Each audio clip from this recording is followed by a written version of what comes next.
morning. Welcome to Watershed. We're so glad that you're here. Would you stand and let's begin this morning by singing together. I know a place where I can find you, here in the valley of the shadow. Give me eyes to see where you're leading me.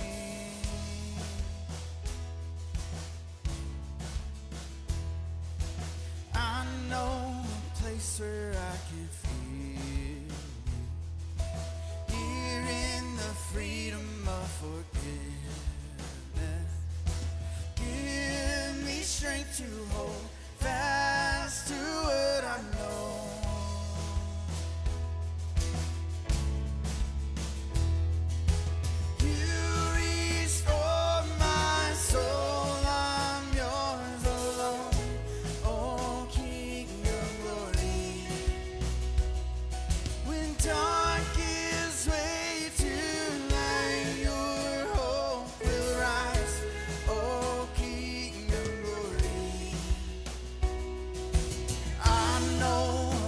Where I can be. The truth is a whisper in the chaos. Give me faith to stand strong in this rushing wind.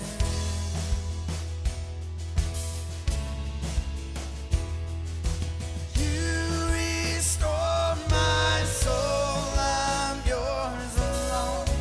Oh, King of glory. Dark gives way to light, your hope will rise, O King of glory. Surely goodness and mercy follow me. Every moment I will dwell with you.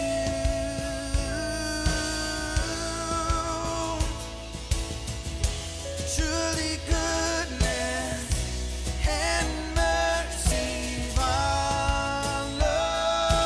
me. Every moment I will dwell with you.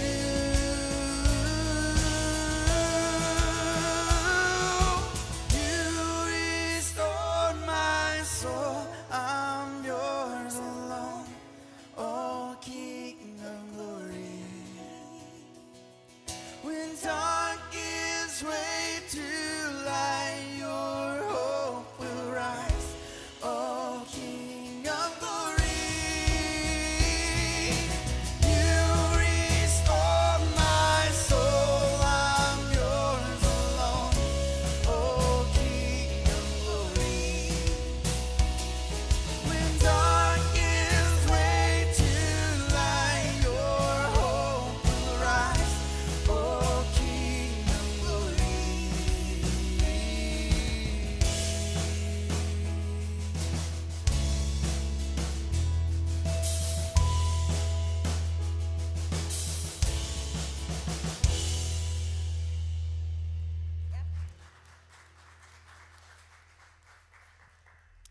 So we're going to sing another song together. This is one that's been around for a long time. You may or may not have heard it before, but for me, and I'm sure hopefully for you, this song will remind you of a place of rest.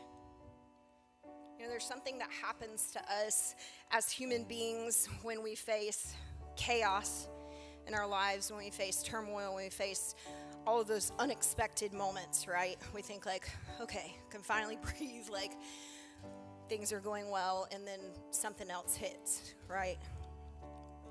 And it always seems to hit together in waves, right? You know, we get to this place of just feeling like things are spinning, and you feel this feeling inside of you welling up, and it's just that unrest, that uncertainty, And as human beings, our brain and our soul and who we are in those moments, right, we desperately want something that will just bring us back to that place of familiarity, right, of rest. It's kind of like a child wants that feeling of being able to feel safe with a parent figure when something goes wrong in their life. And I don't think that stops.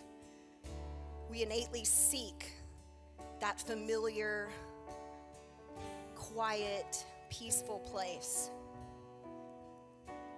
And I think this song reminds us that when we face that chaos and that unrest and those unexpected moments, whether it's we feel like we've just messed up so royally, or we found ourselves in a place that we never thought we would find ourselves, right? This song reminds us that we can stop, that we can breathe, and that we can remember that there's a creator that sees the whole picture, right? Because when you're in that moment of chaos, all you can see is everything that's right in front of you. But he sees it all, right? He knows you and he loves you. And he stays the same. That familiar place. So let's sing this together this morning, and I hope if you're finding yourself in that place right now, that this can be a moment of rest for you, a reminder that you have a place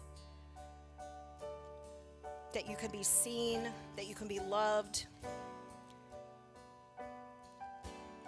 And if you're not in that place, man, celebrate, right? Celebrate that when that moment does come, that you can always come back. We'll sing this together. When this life has overwhelmed me, and I feel like giving up, I will cling to all you've promised. It will always be enough.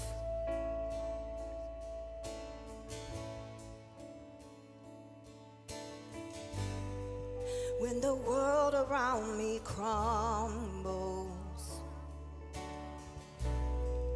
and it's hard to understand, I will run to you, my shelter. I am safe within your hands.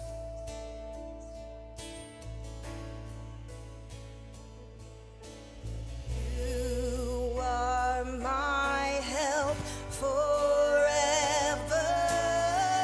I will not fear. God, you are with me. I know you're near.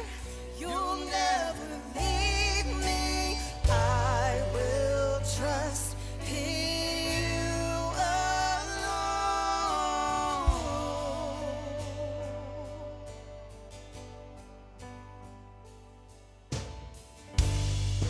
When I'm broken in the silence, I can hear you whispering. You're not alone here in these trials. I will hold you faithfully.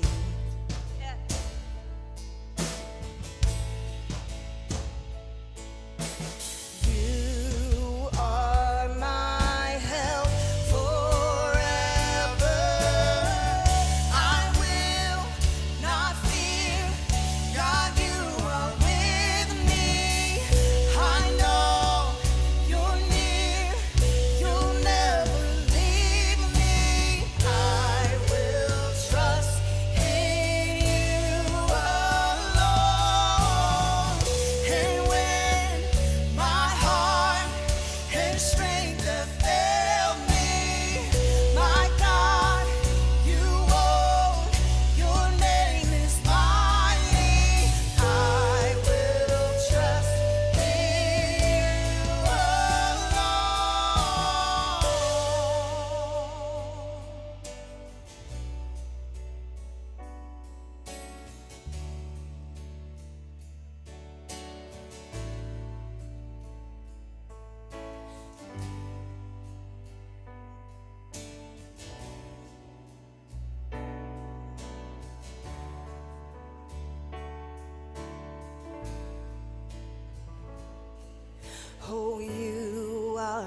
fortress for the weak, the strength that carries me when I am on my knees. Cross reminds my heart to trust your faithfulness and love will always be enough. Oh, you are a fortress for the weak, the strength that carries me when I am on my knees.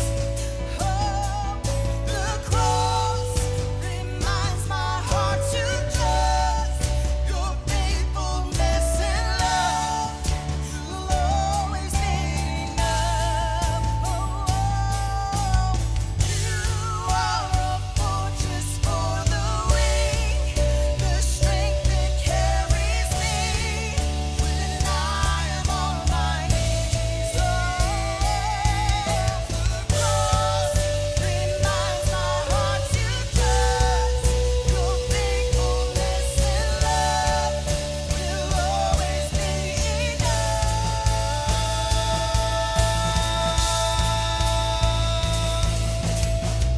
I will not fear, God, you are with me. I know you're near, you'll never leave me. I will trust in you alone. And when my heart and strength have failed me, my God, you own, your name is mighty. I will trust in you alone. I will trust in you alone. I will trust in you alone.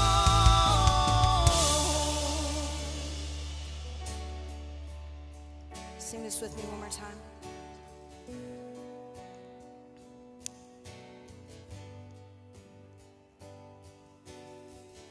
I will not fear, God, you are with me. I know you're near, you'll never leave me. I will trust in you alone. And when my heart and strength have failed me, my God, you own, your name is mighty. I will trust in you alone. God, we just thank you that we can find rest in you when our strength has failed, when we feel like this life is overwhelming. You're there. You stay the same. You're consistent. May we find rest in you. Maybe we'll be able to stop this morning and take a breath.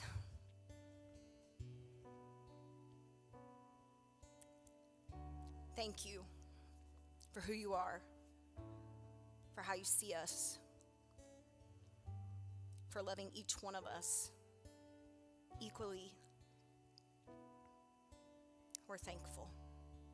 It's in your name. Amen. You can have a seat. Welcome and good morning. My name is David. I'm one of the pastors here. Thank you. And I am here to take you on a meandering journey of information and intrigue. So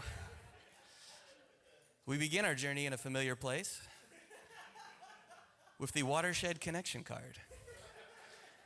Familiar only if you've been here before. If you've not been here before, then this stop is for you.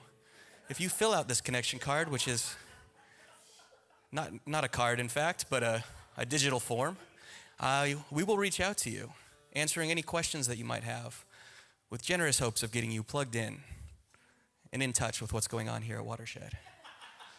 We will also be in the back after the service. And if you're feeling extroverted, we'd love for you to come and say hi. Thank you. Now continuing our trek, we're going to pick up a co-conspirator, a fellow journeyer, a fellow guide. I would like to invite my friend Kirby up on stage.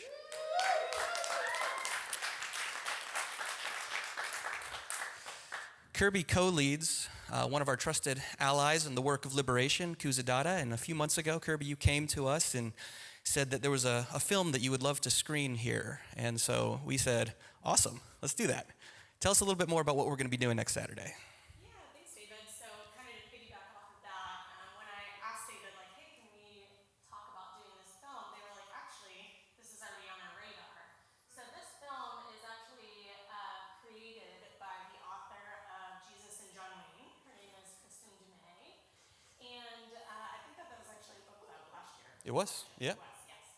So the book has themes of talking about patriarchy and toxic masculinity that is often found within white Christian evangelical spaces and in religiosity spaces.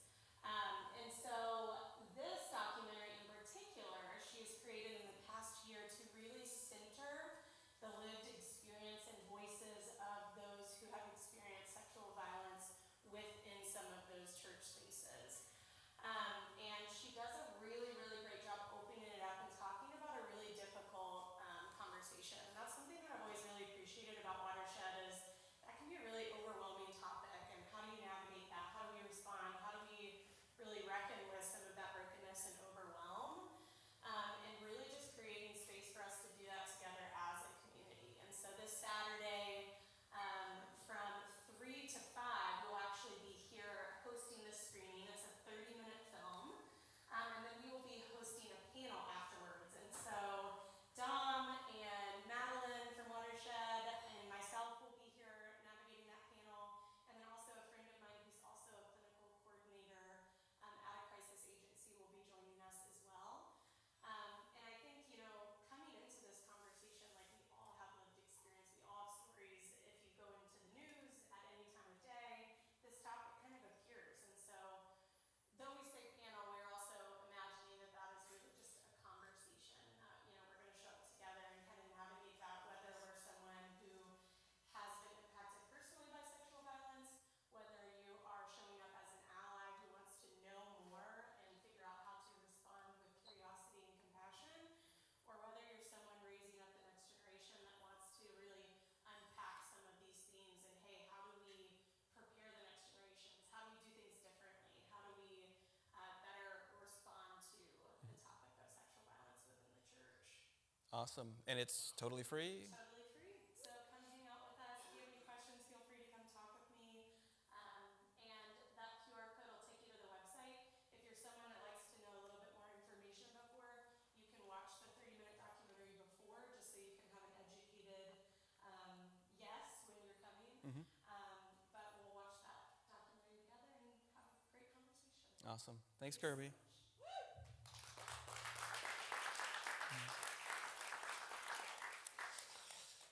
Our journey continues. We enter into the jungle of community options here at Watershed, many of which we've rehearsed for you over the past few weeks. By way of recap, in the very near future, we will be having a round of both preface and reclamation. There's been a little confusion about this. These are two separate experiences, so if you are new, we referenced you earlier, we would invite you to check out preface. That's going to be kind of like for those of you who still attend malls, there's like a You Are Here sort of map. Preface is sort of like the You Are Here experience at Watershed. It's a great first step. And then reclamation is an opportunity to go a little bit deeper. I lead that, so it's awesome. And in this particular instance, we're going to just explore, you might see the title, there it is, yep, Cosmos, so creation, reality, just light topics like that, in the way that our relationship with God, with spirituality intersects with those things. We have these affinity groups that we've been telling you about. It's been a little muddled how we've tried to explain the age breakdowns, but we have a young adult group. They meet the second Sunday of every month. We have the second half of life, which is our prime time group. They meet today, actually, over at Mama Ricotta's, immediately following this service. We have a brand new, soon to be properly branded, not ready to announce that yet. Right now, we're just calling it a millennial Gen X group, but they're going to be we got some of them in the room. They're going to be the first Sunday of every month, so that's going to kick off at Urban District Market in April. Our Kindred brunch is next Sunday, so many ways for you to plug in socially and relationally. But the big push, the big thing that we're really we've been hinting at, but we're kind of like formally launching today, are these 4-week block experiences that are going to kick off after Easter. All the registrations are live.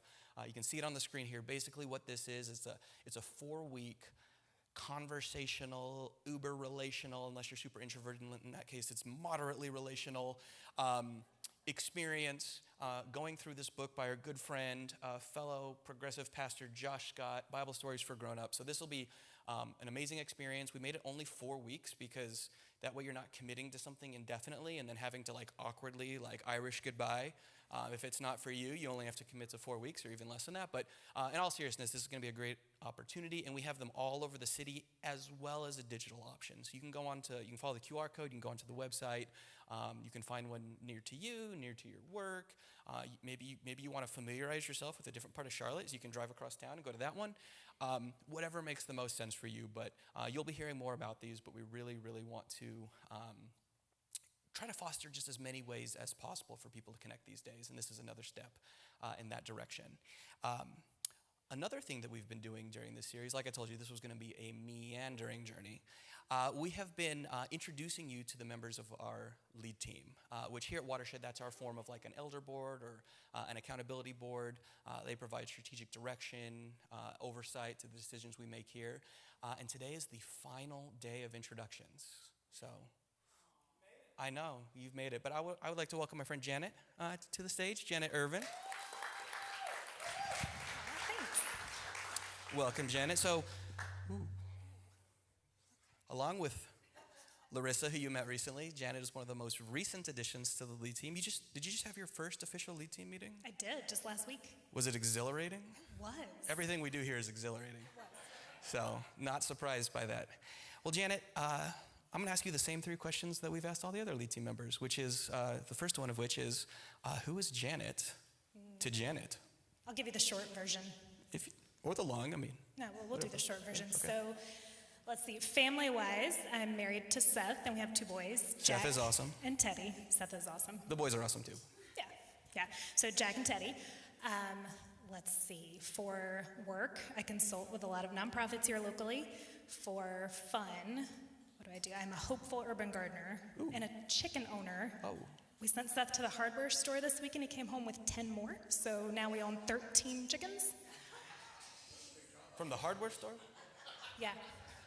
Oh, the one in downtown Matthews. Yeah, that one. They have Yeah. Awesome. Yeah. Awesome. I was like, I haven't been to the chicken section of Lowe's, so that's cool. No, you got to know the right places. Yeah, you got to know the right awesome, places. awesome. Well, excellent. I hope this is a phenomenal first impression if you are new with us this I morning. know. I don't know if that's the right thing to share, but there it is. Oh, there I'm it also is. Enneagram 6, big reader. Yeah. If you're not familiar with the Enneagram, it's a ancient personality profile tool that we will teach you more about the longer you're here. Yeah. Cool. Well, why Watershed? Okay, so we've been at Watershed since 2015, and when we came, we had a toddler at the time who was very uninterested in being out of our sight, no interest anywhere else. So we came and we stayed initially because Greenhouse was the only place he would stay, so shout out to Greenhouse, which is awesome. And it was the only hour and a half we had in our week to sit quietly somewhere together. Did you ever drop him off and then leave? People do that. Not to give you any ideas. I wish we had thought of that. I think Yeah. I'm too much of a rule follower to have done that, but we stayed because of the community, and we stayed because of the people, and over time, have engaged in a lot of different ways, so volunteering in Greenhouse, and participating in blocks, and leading blocks, and all sorts of things, but it's the community, I think, that kept us here for the long term. Sure. Excellent. And last but not least, why'd you say yes to the lead team? Yeah, for all those reasons I just listed, I think Watershed is I think it's important that a space like this exists, especially kind of in this time and place in Charlotte. So I think it's important to keep investing in those places. And also Matt asked me, so. Yeah. All I of said you will yes. eventually be asked by Matt to do something.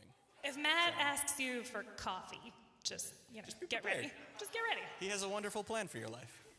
So, awesome. Well, thank you for saying yes. Thank you for doing this. And just thank you for being part of this community. Thank you.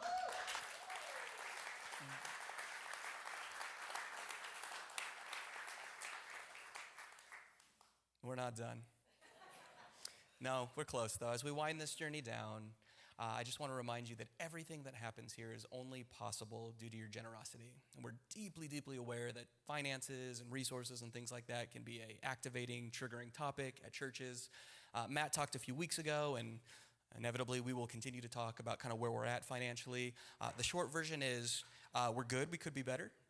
There's some strategic things coming up that we are a little behind funding-wise for, that we're going to be kind of rolling out over the next couple weeks and months that we're going to be telling you about. But kind of the hard numbers is that we're about $25-ish $100 behind where we need to be, sort of like baseline, and then probably maybe another 4,000 beyond that from kind of where true health and sustainability would be. But we're committed to being creative and getting there. We are deeply appreciative of those who continue to trust us with their resources and finances. And Janet and the rest of the lead team are just an example of what the accountability structure looks like when it comes to the intentional, carefully, thoughtfully considered stewardship of those resources. So thank you so much for going on that journey with us. Thank you for going on this journey with me this morning. I'm now going to turn you over to one another. Extroverts, this is your favorite time. Introverts, I'm sorry that we continue to do this. But just take the next few minutes to greet the people around you in whatever way you feel comfortable doing so. Thanks for being here.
We gather, not in lines, not in rows.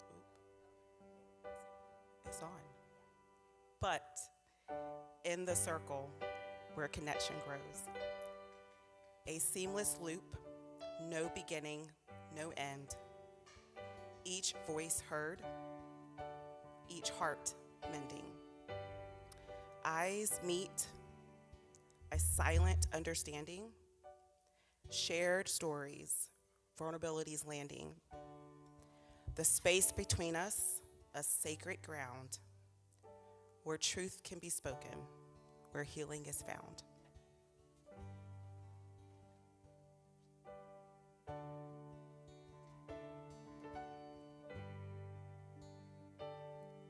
Gotta get back to the well.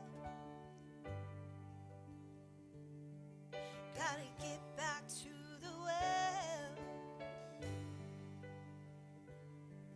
Gotta get back to the well. Gotta get back to the well.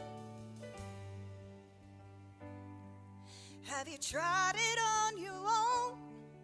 Every time you fail, gotta get back to the well. Gotta get back to the well. There's no fire in your bones. Is it hard for you to feel? You gotta get back to the well. Gotta get back to the well. Are you hungry, thirsty, wandering and searching? There's a well that's sure to satisfy. Are you needy, weary, so tired of being empty every day? You're barely getting by. Well, they're satisfied.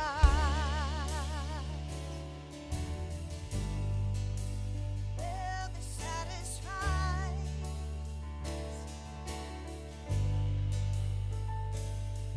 Time to lay down the excuse for the idols that we build. It's time to get back to the well. Get back to the well. We've been running around too long. It's time to get back to the well. Get back to the well. Are you hungry, thirsty, wandering and searching? There's a well sure to satisfy. Are you needy, weary, so tired of being empty every day? Barely getting by. There's a well that satisfies. There's a well that satisfies. There's a well that satisfies. Oh, there's a well that satisfies.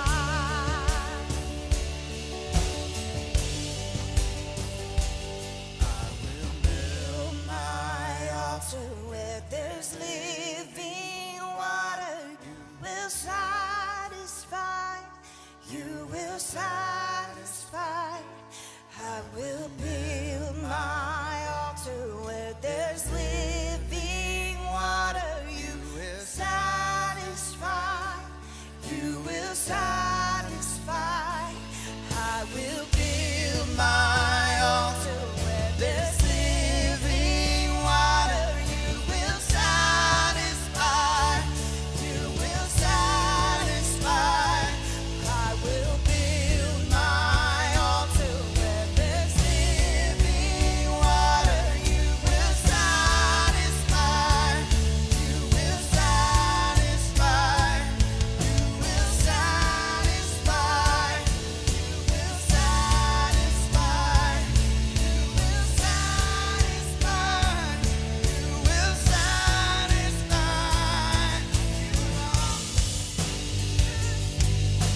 Wandering and searching, there's a well sure to satisfy. Are you needy, weary, so tired of being empty every day? Barely getting by. There's a well that satisfies. You will satisfy. There's a well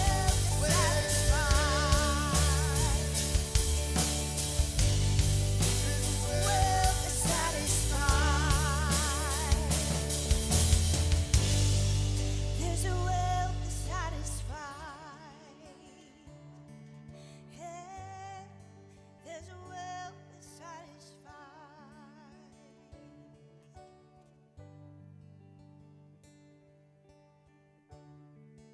Like the sun, we circle, ever turning. Every precious moment, lessons learning. From the young to the old, wisdom shared. A tapestry woven, a bond declared. In the circle we gather at well, we are not alone. A collective breath, a harmonious tone. We lift each other, we hold each hand, a united force, a sacred band. So let us sit, let us listen deep, and the circle's embrace, our spirits keep.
We light a candle for God.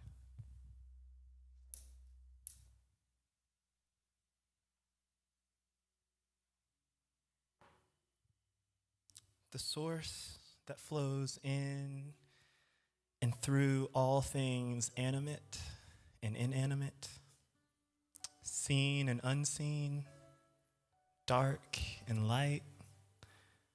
The God who is with us in feast and famine, in the desert and the sea, mountain high and valley low, with abundance and when little will have to do. May you and your spirit guide this moment and these moments ahead. We light a candle for the ancestors.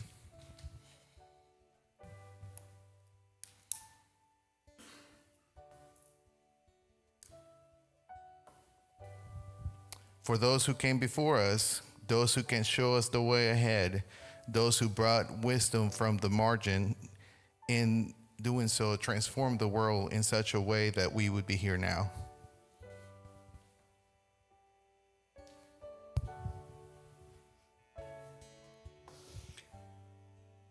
We light a candle for those that are suffering.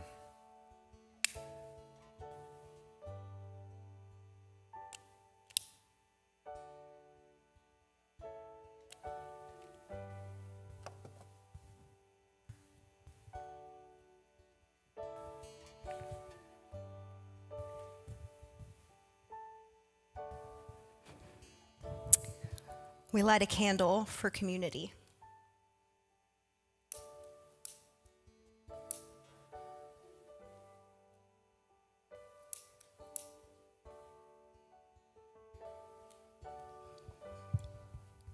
For us who gather here to find solace and make joy, our bodies anchoring past and future in a present now.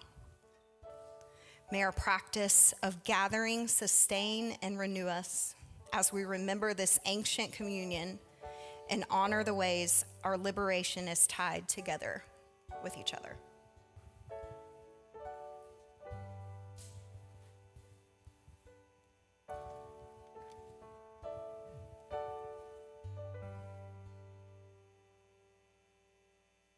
Well, good morning, Watershed.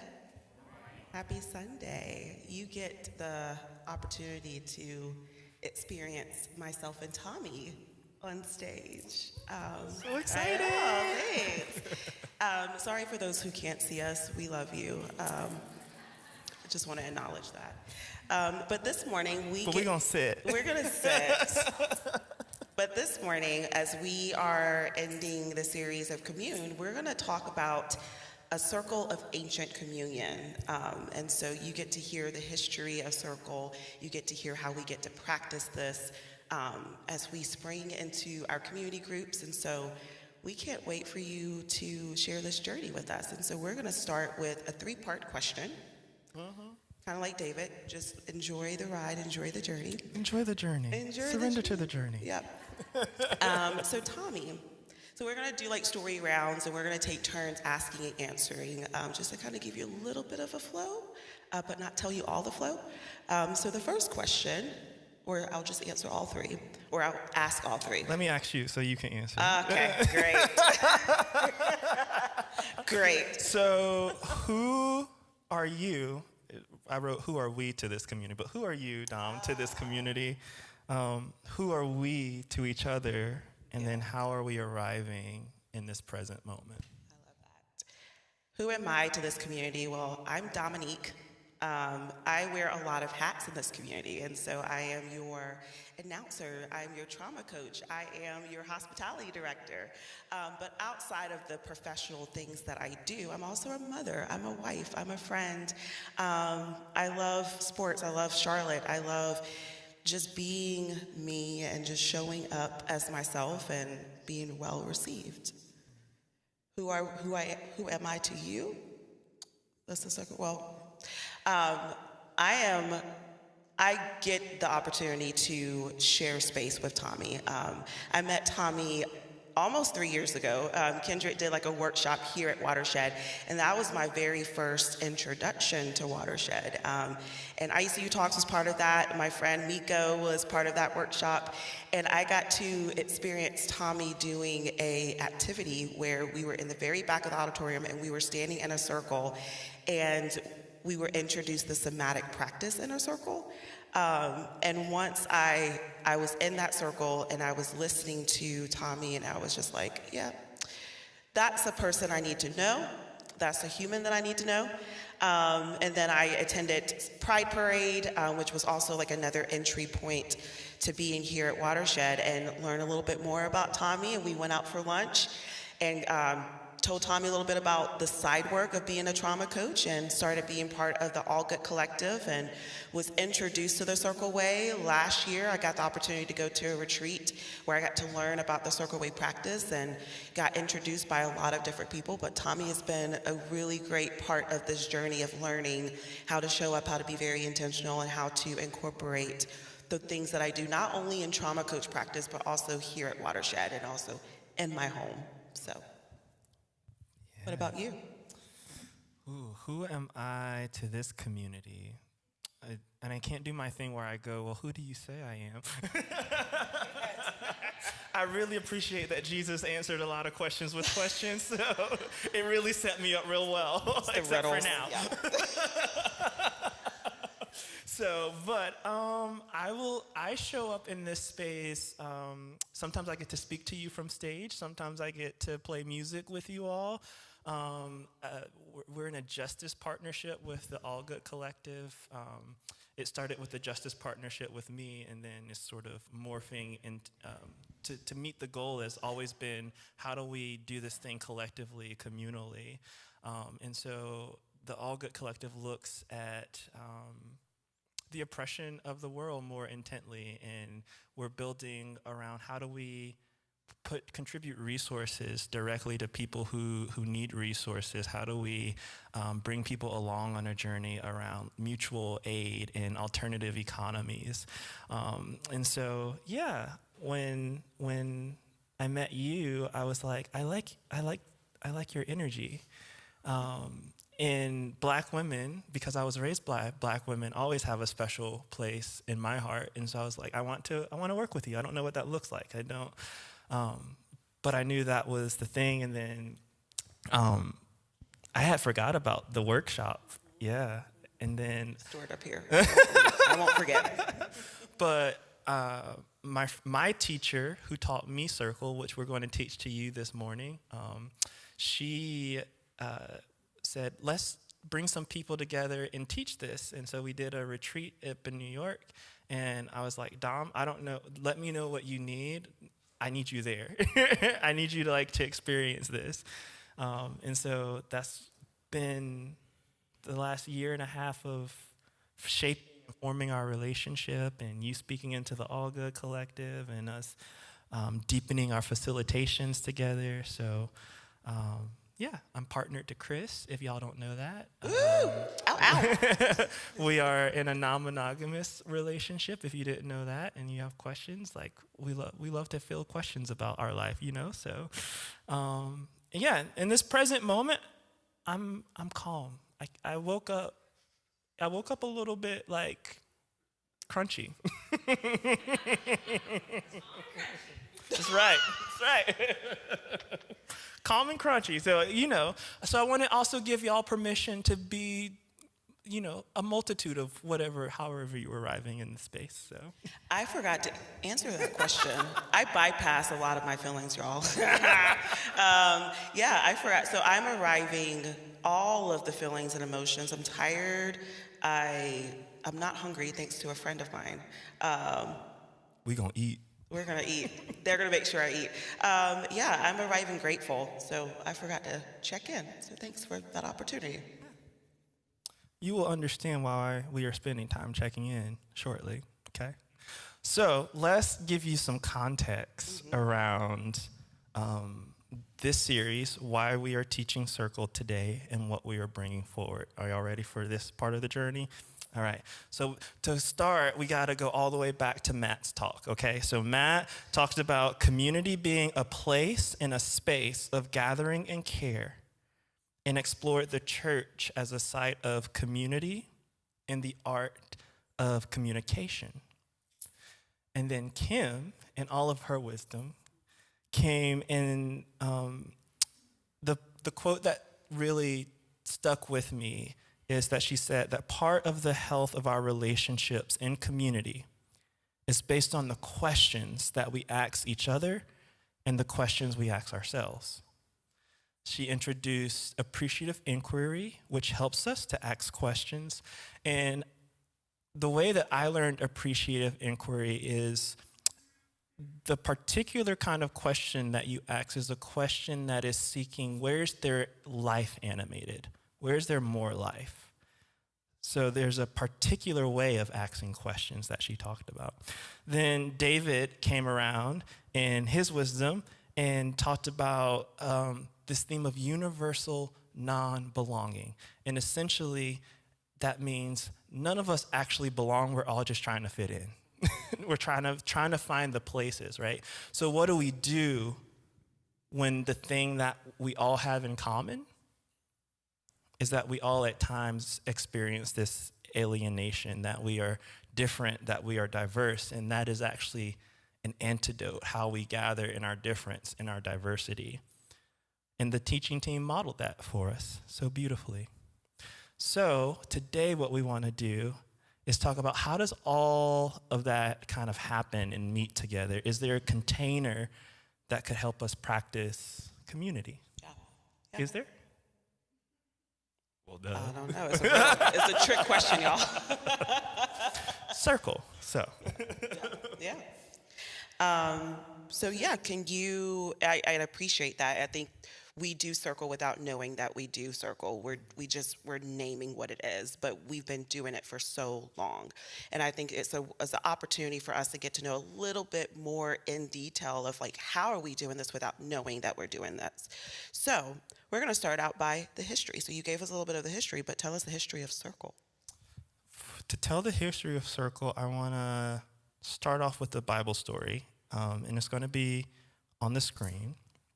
And this is John chapter 4, verses, I think, 5 through 15. And it's the story about the woman at the well.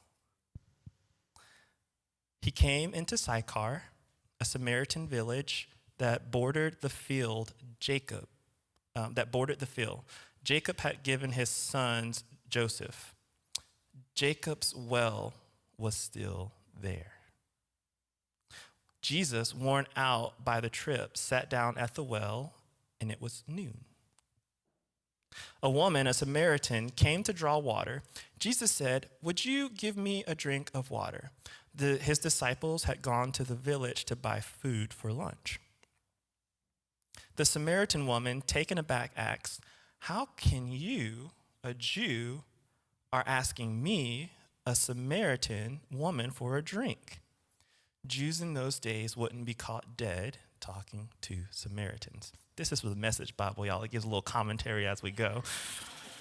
Jesus answered, if you knew the generosity of God and who I am, you would be asking me for a drink, and I would give you fresh, living water.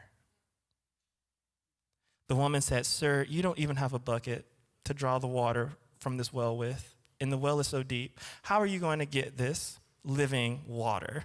Girl, she was sassy.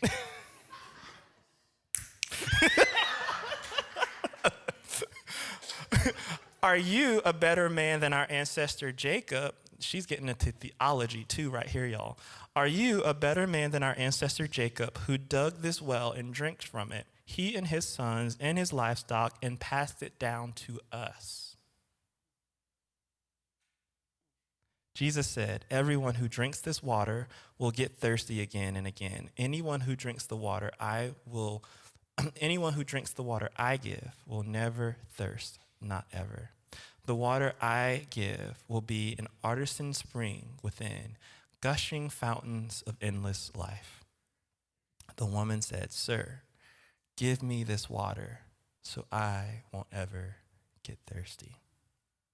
So I start with this Bible story because it's the culmination of many encounters or encounters with difference. An encounter with culture, an encounter with history, an encounter with humanity, an encounter with the divine.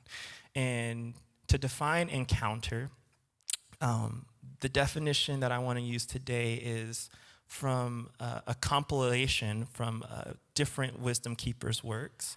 It says, an encounter is more than just a meeting. It is a moment of disruption. It is a moment of recognition and a moment of transformation. It interrupts the ordinary. It invites us to see and be seen, and it opens the possibility for change. True encounters don't just pass by, they shift something in us. Circle is a way of having an encounter, and we need encounters. So Circle is a place where people come seeking something but leave transformed by what emerges in the encounter of cultivating relationships. So today I want to use the woman at the well as a metaphor for circle practice or circle consciousness. Circle shows us something. It's an ancient way in which wisdom emerges when we make space for honest conversation. It's the way transformation doesn't happen through force, but through witnessing and being witnessed, through reflection and curiosity. So as long as humans have gathered, we've gathered around fires, we've gathered in circle, and we've told stories. And in doing that, we listen and we make meaning and we discern together what is true. Where is their movement of spirit? Where is their energy, movement in us? Circle is not a new practice, it's returning, it's a remembering of an ancient way of being that says our presence and our attention matters. Each voice carries wisdom. Listening is just as powerful as speaking. And our truth unfolds in relationship, not in isolation.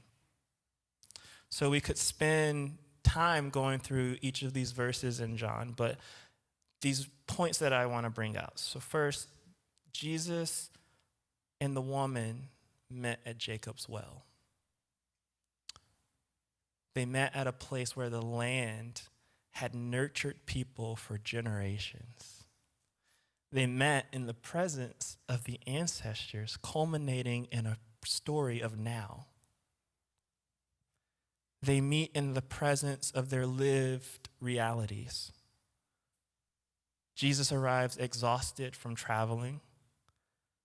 It's the heat of the day.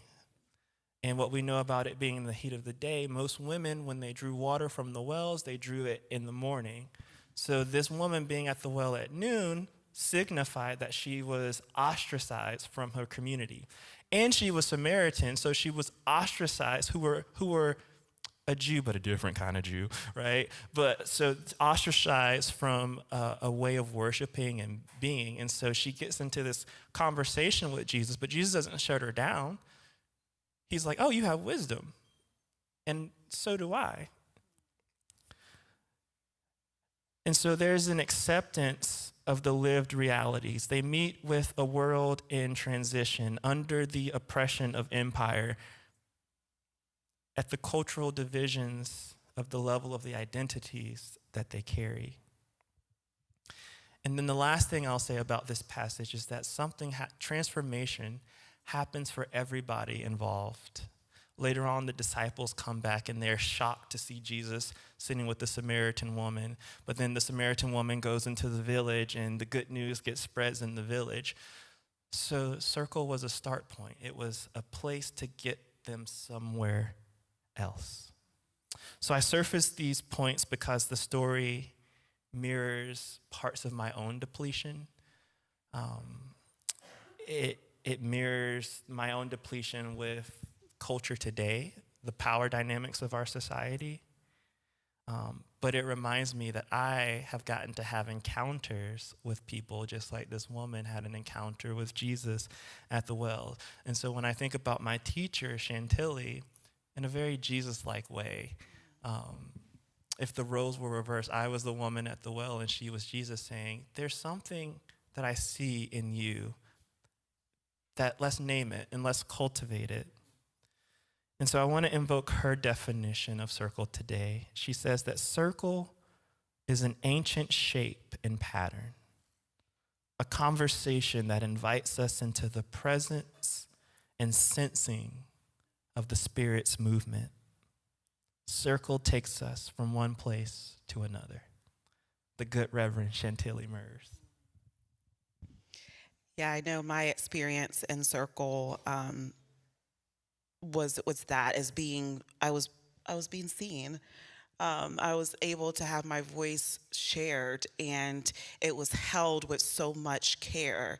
And I think oftentimes that's all we want, is we just want our voices to be heard, and we want our voices to be held in so much care. And so when I hear the message of the Samaritan woman, like we all are Samaritan women at the well. We're craving for something, we're wanting something. And it's hard for us to ask for that because we have been told that we can't show up. We've been told to shut up. We've been told your needs don't matter. And so I think it's a great reminder of just being able to know that there is safe spaces and there are safe people that can speak life into us, and they give us permission to speak life back into them. So how does Circle work?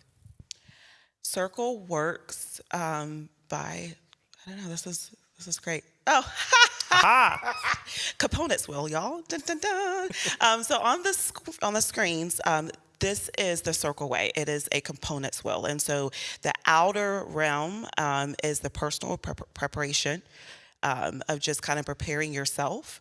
What do you need? And it's okay if you don't know what you need.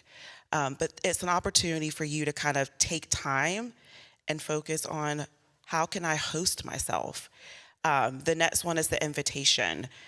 Once we're able to know what is needed, we can be able to invite people into these spaces, and then we get the opportunity to host. And so we're already doing, and inside of the circle, we're setting the center. We're doing, we're about to do the agreement. We did the check-in. So there's already some of the things that we're doing it in real time. When you're looking at the center, and then you're looking at the different colors of checking in, setting the center, we're already practicing that without even knowing that we're practicing that. And so the components well is a great way to know that that's the way that you're doing the circle. Yeah, so these are all the components that we want to bring intention to. So this is why we're naming them, because you probably go through each of these components in a regular conversation, right? In Circle, we're very intentional about setting a center. so that the center connects us to a shared purpose. What is the reason we are gathering today? What is the reason maybe we're checking in with each other today? How can I see you? So for us, the personal preparation, the invitation is standing, because we meet every Sunday, but the personal preparation was like, what can we do to create a center that invites everybody? And so in my work, I thought about doing a lot of decolonial work in my theology right now. And so I thought about, okay, in Christianity, we have the symbolization of the cross. What is that symbolization maybe from a decolonial perspective? And if you notice, the cross has 4 points on it. Those 4 points correspond to the 4 directions. And so when we think about the 4 directions, the sun rises and starts in the east. It begins a new day. And this is the direction of intention, of new beginnings, when we think about it. The south, when we think about the south being fertile ground and things that grow there, the south is what we cultivate or what we tend to. The west, where the sun sets or releases, that is what needs to die. What are we giving up? What are we letting go? And the north meets us in the space of wisdom, or I like to say in the space of resurrection, so that we begin a new beginning. And so just our language here is Christian themes and Christian terms, but there's a interdependence that flows in it. And so we start with setting a center and a start point. Sometimes a start point is just we take a collective breath together. Maybe it's the bell. Thich Nhat Hanh says, the bell calls us to presence. And then what I'll say is we're going to keep building this center. So you see there's cards that you have. We'll get to that at the end, but just know that. So then we check in. So Dom and I checked in. The check-in is how are you arriving, right? So when we think about circle, we're coming from unstructured space to a structured conversation, perhaps. We're coming from wherever our individual lives have taken us, and we're agreeing to meet each other in a particular space and in a particular moment with all that we carry. And so sometimes before we jump into the reason we're here, we might need to check in. What are you carrying with you? How can I see you today? How do you need to be witnessed? And that helps to set our intentions. And then we're going to quickly go over the 3 practices and principles that really anchor this together. Yeah, so the practices is a great reminder for us to how we show up for ourselves and how we show up for each other. And so with these 3 practices, we're going to listen with attention.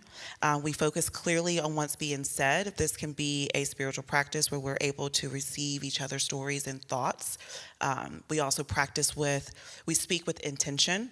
And we want to continue what is relevant and meaningful to the topic and the situation in that moment. This requires practice with yourself, so listening to yourself when you're checking in with yourself, so you can invite yourself to be tender. We're learning how to speak to one another and to ourselves without the blame and the judgment. And lastly, we're contributing to the well-being of the group. So once you're able to listen with attention and you're able to speak with intention, you contribute to the well-being of the group, and that is considering the impact of your words and actions before, during, and after an interaction. What this means is that you are asking yourself, how are your words and your behavior leaving an impact on others and on yourself? So those are just 3 really easy ways to check in with yourself, check in with others, and being mindful of how you are responding to each other. Yeah, thanks for starting with the practices. So the practices animate or bring alive the principles. And the three principles are this: leadership rotates, reliance on wholeness, and responsibility is shared. So when we think about leadership rotating, this is the original way that we share power. This, when I teach this, this is how we center equity. This is how we flatten power dynamics. There's a danger when there's just a singular voice that goes into a space. And so we recognize when we come to each other that we are each coming with our whole selves, and in our whole selves we have something to offer. And we take turns leading. Responsibility is shared, invites us to analyze or be aware of our relationship towards individualism. And it invites a particular kind of collectivism that can serve as an antidote oftentimes to the burnout that we face when the responsibility is solely on us in spaces. Circle says, I don't have all the answers, but I know that together we can figure it out, which takes us to reliance on wholeness. And reliance on wholeness could also be rephrased as reliance on spirit. So we're really familiar with our minds. We know that we inhabit these bodies. And sometimes we fragment the spirit from that, but spirit travels with us, animate and inanimate, right? So spirit, when our bodies meet, when we turn to each other, we also create space for spirit to flow between us and through us. And we activate a sort of Christ consciousness within us. Yeah. Next up, we have our agreements. And we don't want to focus on agreements because agreements can change based off of your group. And so they're not mandatory, they're just suggested. And so this is where you want to really kind of tune into the people that's in your group. You want to add, that's a very helpful way to practice. And agreements can change, and the needs and the desires can happen. And so we don't want to focus, but we want to focus on it, but we want to also be mindful that they can change based off of what everyone is needing in the group. So we ask this question, why is it important? Yeah.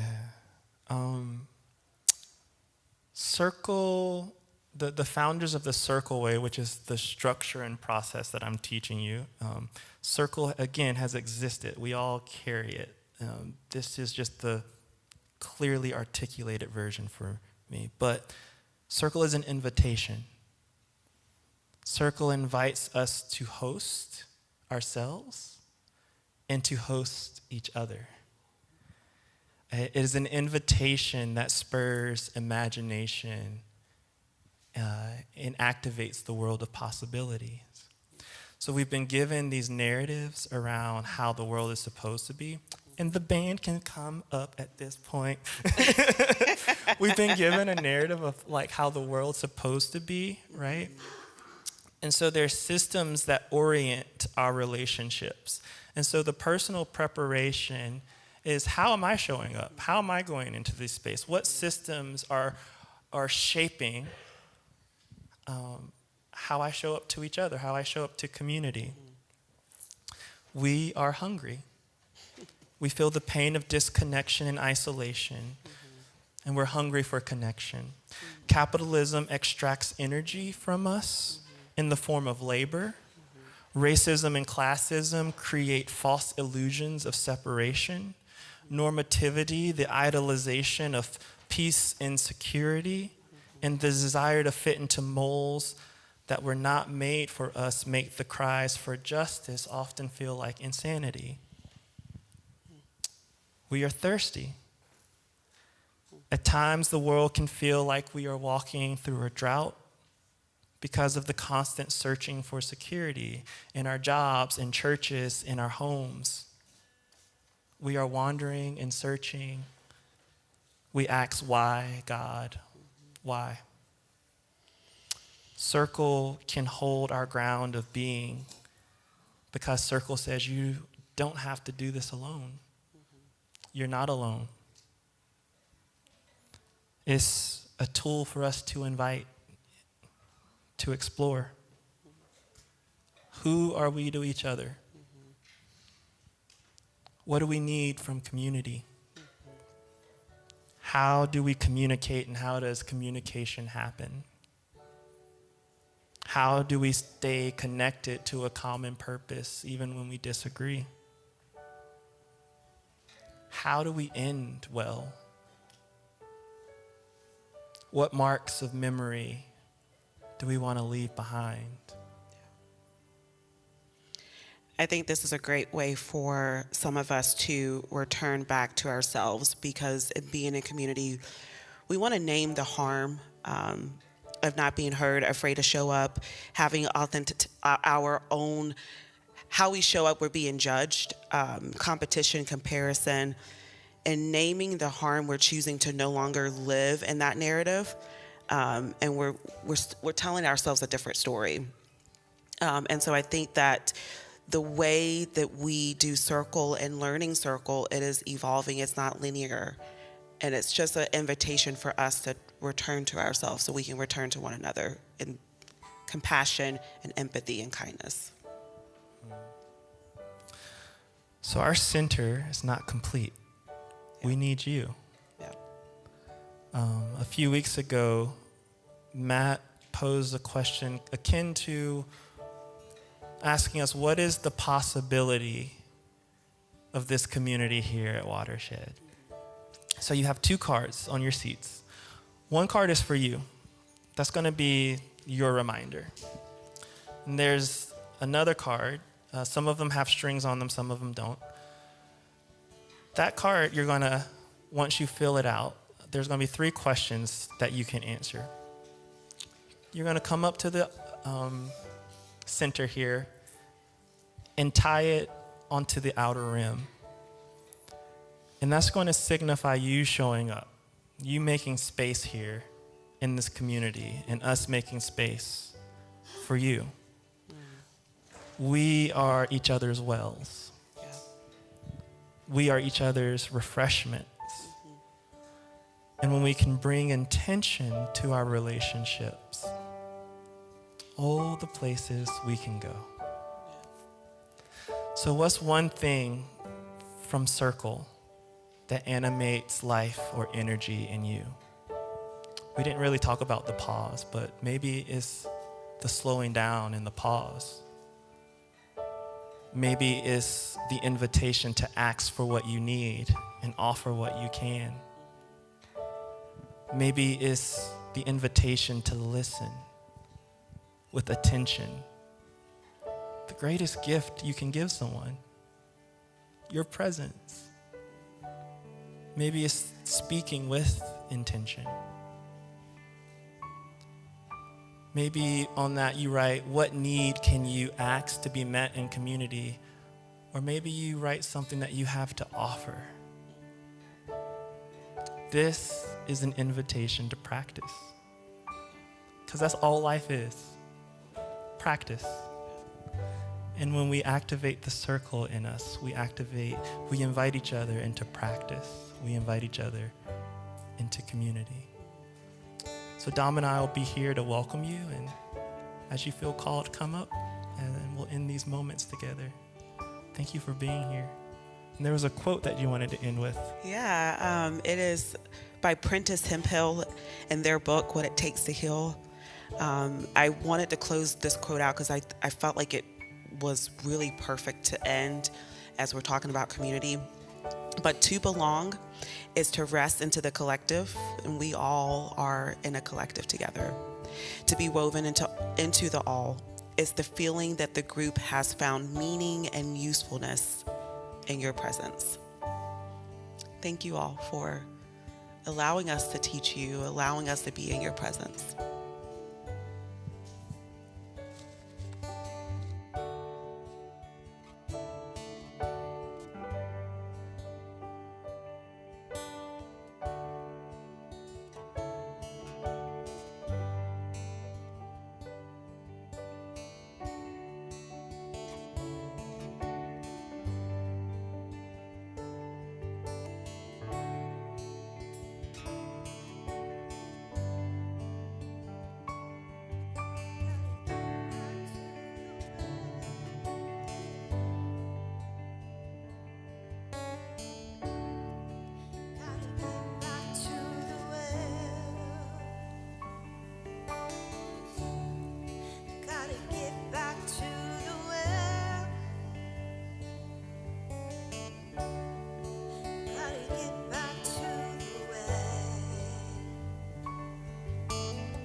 tried it on your own. Every time you fail, gotta get back to the well. Gotta get back to the well. There's no fire in your bones or a time for you to feel. Gotta get back to the well. Gotta get back to the well. Are you hungry, thirsty, wandering and searching? There's a well that's sure to satisfy. Are you needy, weary, so tired of being empty every day?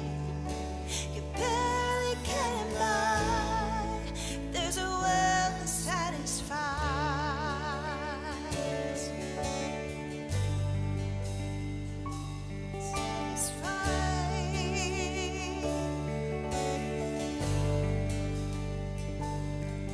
Time to lay down the excuse for the idols that we build. It's time to get back to the well. Time to get back to the well. We've been running around too long, chasing shiny, empty thrills. Time to get back to the well. It's time to get back to the well. Are you hungry, thirsty, wandering and searching? There's a well sure to satisfy. Are you needy, weary, so tired of being empty every day? You're barely getting by. Well, it satisfies.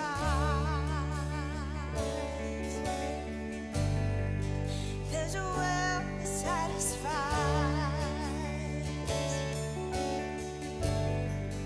There's a well that satisfies.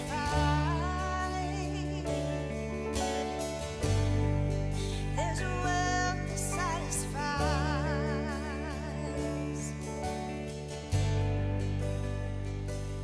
I will build my altar where there's living water. You will satisfy.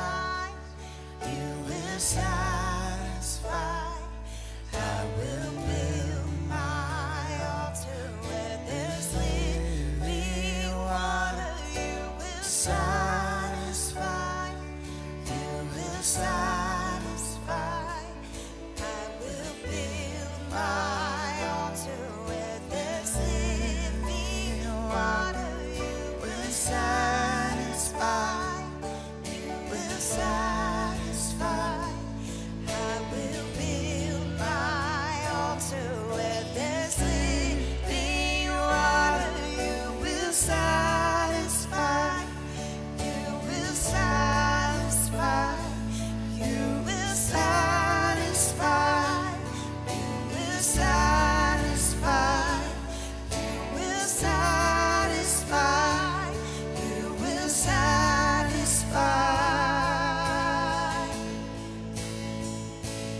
Are you hungry, thirsty, wandering and searching? There's a well that's sure to satisfy. Are you needy, weary, so tired of being empty every day? Barely getting by. There's a well that satisfies.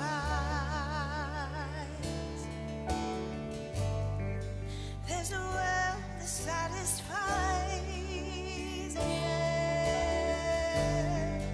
There's a well that satisfies.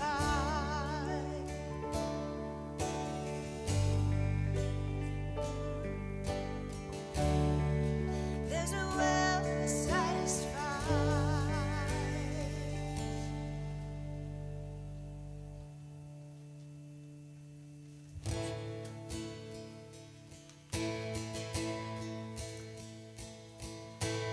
Blessed are the ones who do not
faith of those who persevere. Though the fall will never know defeat, the kingdom is yours. The kingdom is yours. Hold on a little more. This is not the end. Our hope is in the Lord. Keep your eyes on Him. The kingdom is yours. The kingdom is yours. Hold on a little more. This is not the end. Our hope is in the Lord. Keep your eyes on Him. Hold on a little more. This is not the end. Hope is in the Lord. Keep your eyes on Him. The kingdom is yours. The kingdom is yours. Hold on a little more. This is not the end. Our hope is in the Lord. Keep your eyes on Him. Hold on a little more. This is not the end. Our hope is in the Lord. Keep your eyes on Him.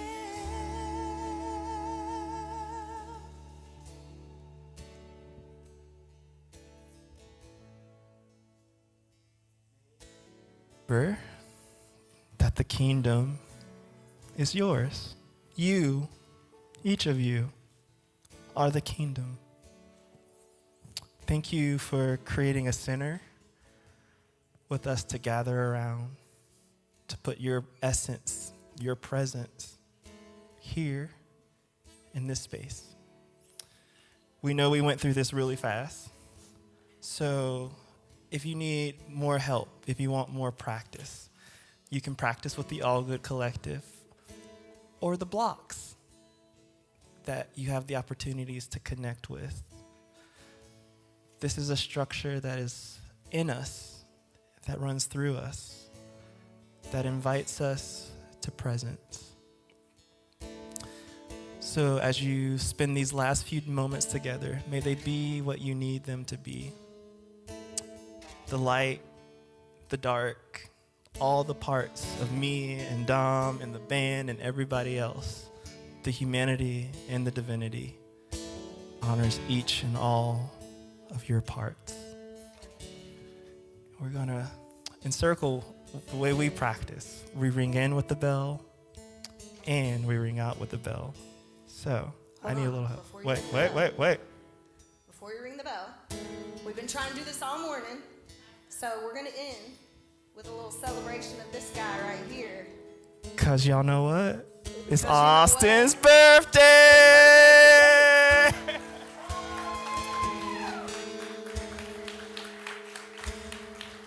So all together, super embarrassing. Happy birthday. Happy birthday to you. Happy birthday, dear Austin. Happy birthday to you. Thank you.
Thank you.